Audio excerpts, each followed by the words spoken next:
I am going to walk you through the PEG ratio in 3 simple steps. The first step is the calculation, the second step is the application, and I'll end with its limitation. As a reminder, I am not a financial advisor and am not liable for your investment decisions. This video is for educational purposes only. Let's begin with the calculation of the PEG ratio. The PEG ratio is equivalent to the PE ratio divided by the projected EPS growth rate. The PE ratio is equivalent to the stock's market price divided by its earnings per share value. So for the PEG ratio, we're going to need 3 values. First, we're going to need the price. We're also going to need the EPS ratio, and we also need the EPS growth. Now let's apply this to the balance sheet of Supermicro Computer Inc. Now remember, this is not a recommendation to buy, hold, or sell Supermicro Computer Inc. I'm just going over its balance sheet as an example of how to calculate the PEG ratio. Now let's get to it. Okay, so we know that for the PEG ratio, we're going to need 3 values: the price, the earnings per share, and the projected EPS growth rate. So in order to find these values, we're going to go to SMCI Investor Relations. Once we search for that, we can go to the Supermicro Computer Inc. Investor Relations page. And at the very bottom of this page, we can see that the latest quarterly reports are here.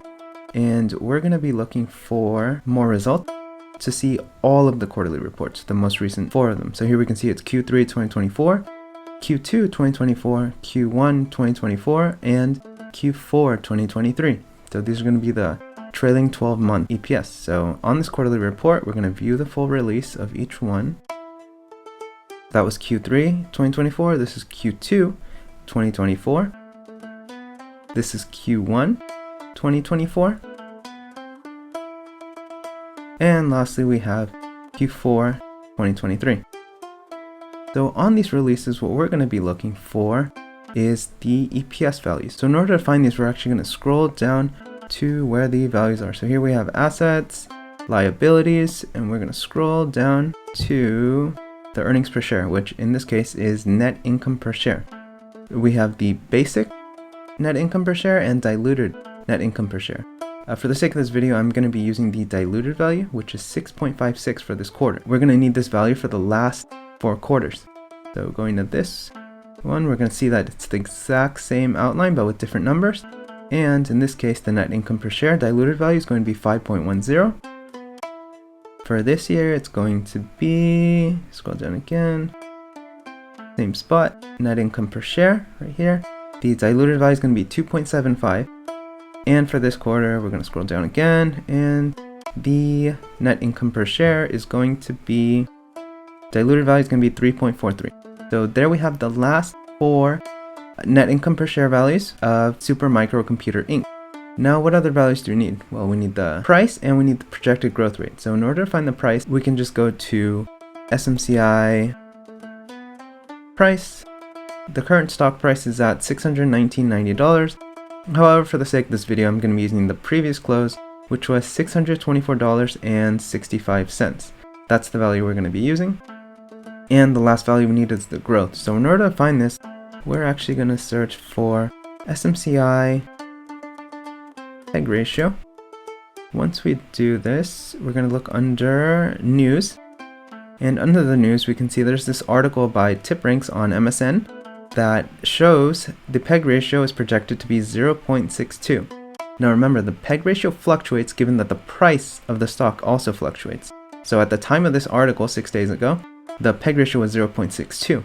What we're looking for is the growth rate. So in order to find that, we're going to scroll down. We're going to click on continue reading. And at the very bottom of this article, we're going to see right here, Supermicro's unmissable valuation. Here we have, moreover, analysts are forecasting an annualized growth rate of 47.9% over the medium term.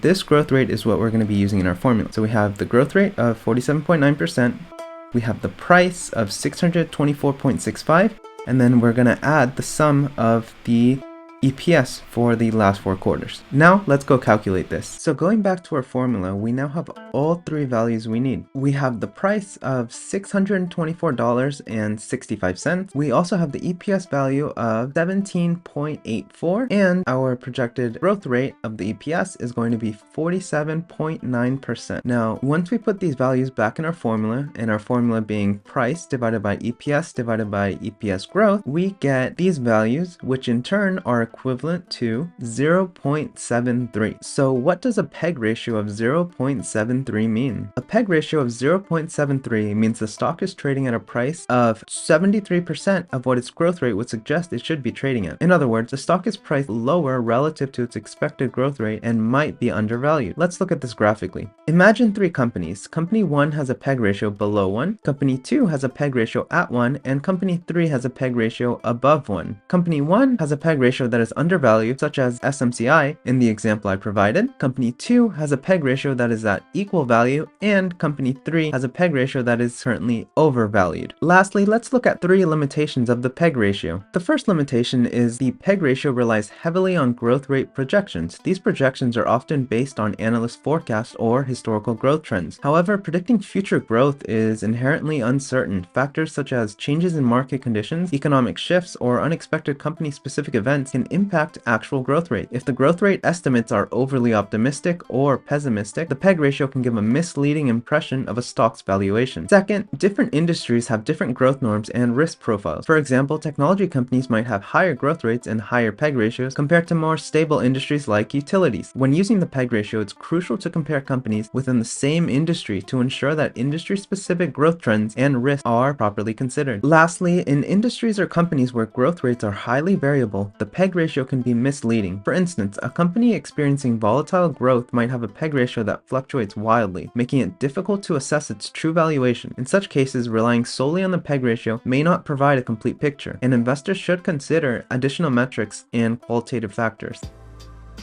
And there you have it. Thank you for watching. If you want to take a step back and go in depth on the PE ratio, click on the link over here. If you want to take the next step and learn about market capitalization, click on the link over here. Make sure to drop a like, subscribe, and comment on other terms you want me to go over. Happy investing, and see you in my next video.